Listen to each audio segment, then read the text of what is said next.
Welcome back. You're listening to the discussion Providing a Modern Learning Experience, sponsored by Cornerstone On Demand on Federal News Radio, part of the Federal News Network. I'm your host, Jason Miller. My guest is John Ogren, the Chief Learning Officer of the National Weather Service, which is a part of NOAA in the Department of Commerce. John, before break, we were talking a little bit about the idea of training supervisors. Another piece of this discussion that I think we should hit upon is around retention. And one of the things that comes up is people, well, I want to feel like I'm learning something, like my career is moving forward. Is how big of a role does your office, does the learning environment play in that retention, or is it just maybe a small piece of the broader puzzle for around employee retention? Sure, and training certainly does play a role in employee retention. They feel like they can do their jobs better. They're going to be happier in their job if they have a better trained supervisor and they're treated well and encouraged to move on in their careers. That certainly helps with retention. There's a lot of statistics out there is that people don't necessarily quit their job. They quit their boss because they don't necessarily have the best boss ever. So if we can have better supervisors, that certainly helps. But a lot of our retention in the Weather Service is interesting because, as we talked about, we're doing what we love. And so in general, our retention is pretty good. Where we struggle in particular is with women and other minorities, in that it's a work-life balance thing. Most of our jobs aren't office jobs Monday through Friday, 9 to 5. We're open 24/7, 365 days a year. And many of us take jobs in places that are not our hometowns. So, I grew up in Chicago. I moved to rural Kentucky. I've been in Indianapolis, Kansas City, Wichita, DC. I've moved all over the place. And so when you have a family, it gets really difficult because you don't necessarily have the family structure where you're living. You're working 24/7. You don't necessarily have daycare when you're working the midnight shift and things like that. And so work-life balance is a real struggle. I don't know that training is going to fix that, but it's certainly a concern that we have in the Weather Service and a topic that we're heavily working on. And it sounds like because you are so involved, not just your office, but the management, the CXOs are so involved in this effort, that it's probably something that they are probably paying close attention to, because the cost to lose an employee and then have to retrain them or train a new employee is very high. And we've had this discussion a lot in the private sector about the importance of retention. So I imagine that's something that's on the list of your chief human capital officer and other executives. Yeah, absolutely. It's a topic we talk about all the time.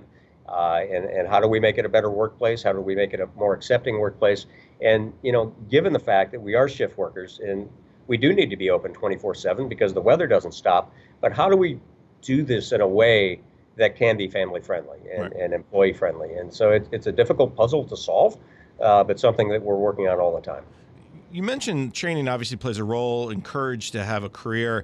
Let's talk about how you guys are training the employees you have. The courses I imagine have evolved. You mentioned a whole bunch of new technology that you guys have launched, new satellites, new abilities to really track and understand what weather's doing. So walk me through how are you guys, some of the courses that you guys are currently using, but also how they've evolved. Give me from a broad sense.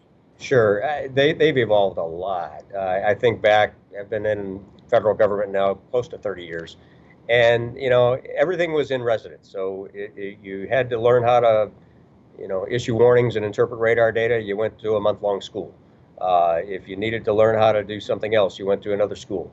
And technology has certainly helped out with that. So online computer-based modules, everybody's taken those. And I think everybody say, oh, gosh, not another one of those. They're important. The way we do it is that we are very blended. So we try to use the right tool for the right job at the right time. And so there is a time and a place for computer-based modules. And where we try to do that is prerequisites. We want to lay down some foundational information for you. And maybe that's all you need. And if that's all you need, that's good. But then we might take it to the next level where we have an instructor-based webinar, kind of like our conversation that we're doing right now. We can have interactive classes, but we can do them at a distance. So we've got PowerPoint presentations, we've got video presentations and things we can do. But technology allows us to be interactive with those things. So we can have quiz questions, we can have survey questions, and ways to engage the student to where they're not just sitting and listening to somebody read slides, sort of thing. And then ultimately, if we need to, then we do the in-residence training, and that's where it's important that we have it activity-based. We don't want to cover the foundation. That was covered in the webinar. That was covered in the computer-based modules. So how do we actually demonstrate we can be great leaders? How do we actually demonstrate we can maintain the radar? And with our electronics, we do a lot more in-residence training because it's a safety issue for our employees. You know, when they're sticking their hands into 10,000 volts into a WSR-88D radar, we don't want them doing that virtually for the first time. We want them to actually put their hands on the equipment and do it safely, so we can, you know, we don't need big issues as far as safety concerns. So we do that. Some of the other cool things that we're doing is that YouTube videos. And we've noticed through our analytics that if a YouTube video exceeds 2 minutes, people stop paying attention. And so they've got to be really quick hitting things. And that the employees just don't have training days like we used to have. So you might have an entire day where you could sit down and do a 4-hour computer module or something like that. We just don't have that luxury anymore. But maybe you're working a slow evening shift and there's not a lot of weather going on, the forecast products are out. Maybe you've got 30 minutes, maybe you've got an hour that you can dedicate to doing some training. So our online content has really gotten small. And so utilizing the concept of micro-learning, most of those computer modules are about 10 to 15 minutes in length. Now, satellite, for example, when GOES-R was launched and we did all the foundational satellite training, there were 43 modules. That's a lot of modules, but they were all in 10 to 15 minute lengths. So if you had a little spare time, you could go ahead and do your modules and move on. One last item on this is memory jogger training. And so maybe you've been trained on something, but it's been quite a while since you've seen it. We're utilizing new technology to have some training modules, short videos or short little documents on the workstations that our forecasters are using.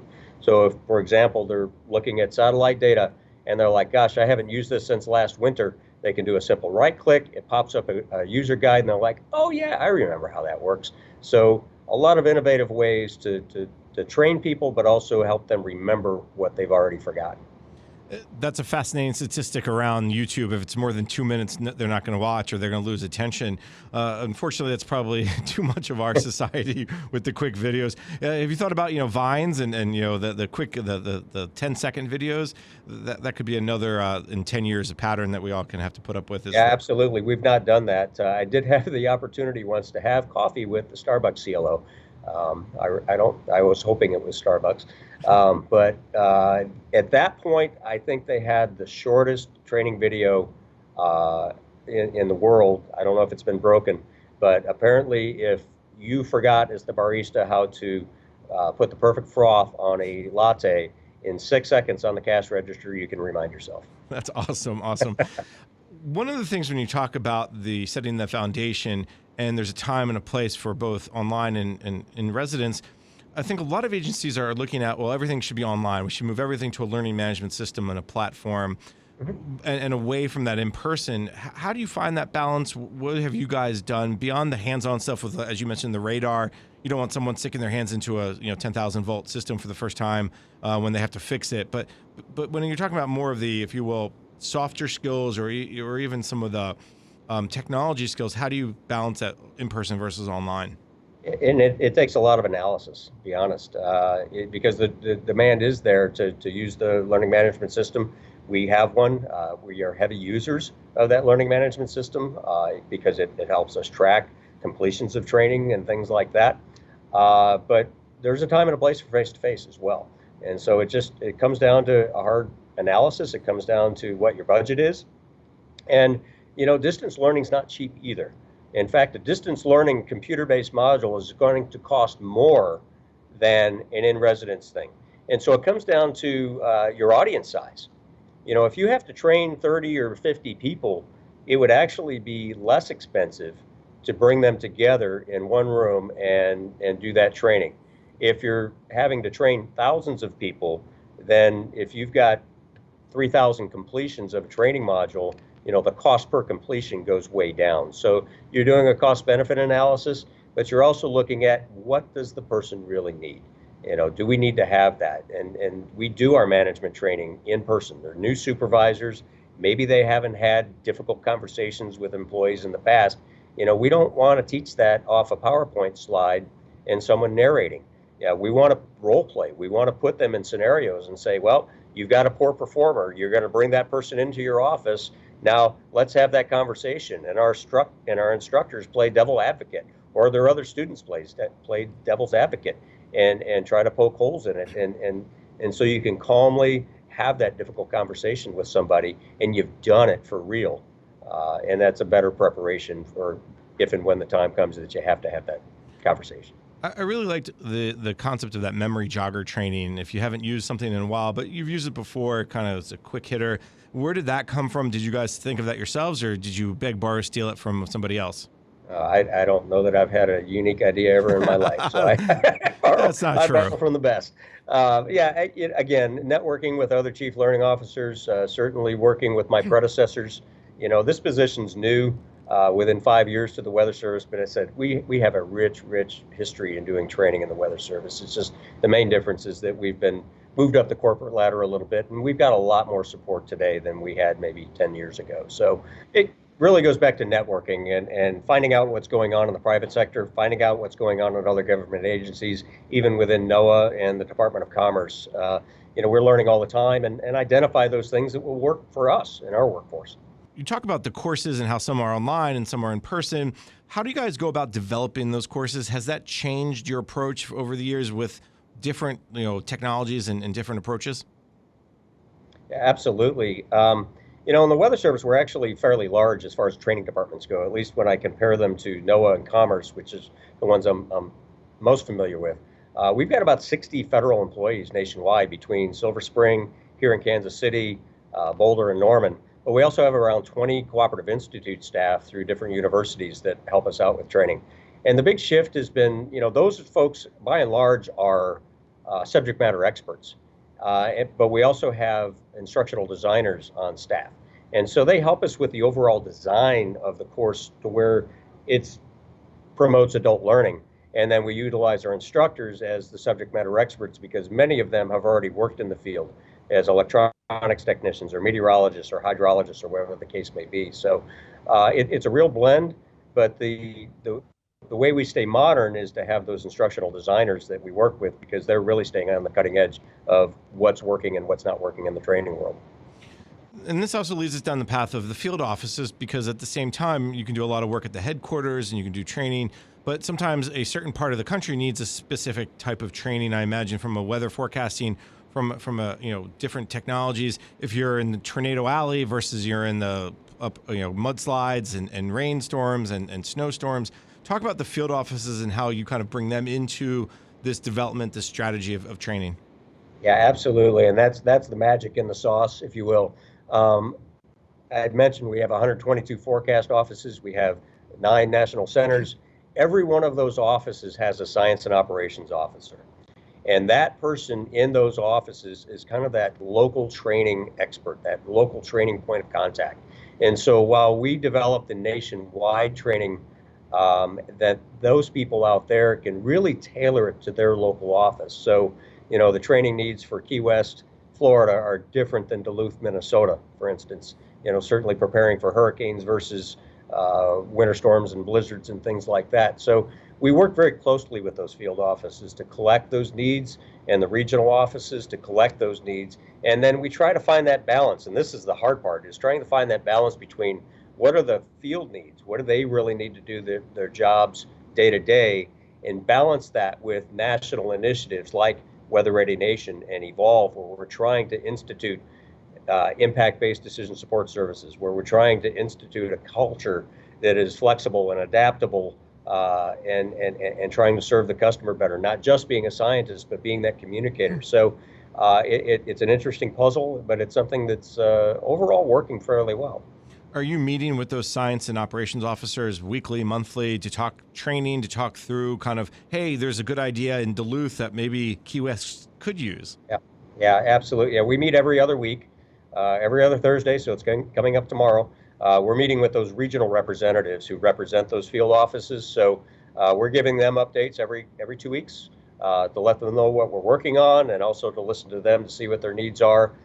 They are key in helping us identify what the training needs are as we move into new fiscal years.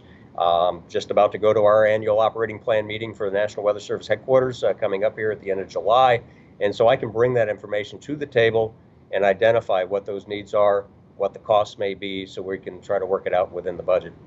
Has there ever been a time where someone brought something to your attention and then you've kind of expanded that across the entire National Weather Service? Absolutely. A lot of the great ideas come that way. A great example of that is an enhanced hurricane messaging course, and it's held down at Miami at the National Hurricane Center. We host that training, but it started from the field. It was a group of science officers from Florida who said, you know what, we have to have a better way of communicating hurricane messages and hurricane impacts to our public and to our customers. And so they started off on their own and created what was a really good program. And it was such a success that it bubbled up through their region and up to national headquarters now. And now it's something that we host all the time, and it's even expanded to the Pacific Basin. In fact, we had our very first Pacific Basin hurricane messaging course in Honolulu a little bit earlier this year. So it's a great example of bottom-up management. The ideas come from the bottom, and the ones that are really working their way up through the system, then we can get behind, fund, and make them great. All right, that's such a great news story because a lot of people give the government such a little bit of a bad reputation of never being able to learn and share, and that's a great example, so thank you for that. We have to take a break. My guest is John Ogren, the Chief Learning Officer at the National Weather Service, which is part of NOAA in the Department of Commerce. I'm Jason Miller, and you're listening to the discussion Providing a Modern Learning Experience, sponsored by Cornerstone On Demand on Federal News Radio, part of the Federal News Network.